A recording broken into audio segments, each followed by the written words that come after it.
علیکم ویور، امید ہے کہ آپ خیریت سے ہوں گے۔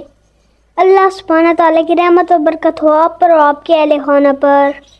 آج ہم آپ کے لیے بہت ہی پیاری سی کہانی لے کر آئے ہیں جس کا عنوان احساس ہے۔ عمر اور ہادی کو سیر کرنے کا بہت شوق تھا۔ اتوار کی چھٹی تھی، دونوں نے جنگل جا کر گھومنے کا منصوبہ بنایا۔ اس سے پہلے وہ کبھی جنگل میں نہیں گئے تھے۔ جنگل کی پرسکون خاموشی میں درختوں کے درمیان چلتے چلتے ان کی نظر ایک ننھے سے خرگوش پر پڑی جو ان کی طرف معصومانہ نظروں سے دیکھ رہا تھا۔ عمر نے اپنے بیگ سے بسکٹ نکال کر خرگوش کو دیا جسے وہ منہ میں دبا کر ایک طرف بھاگ گیا۔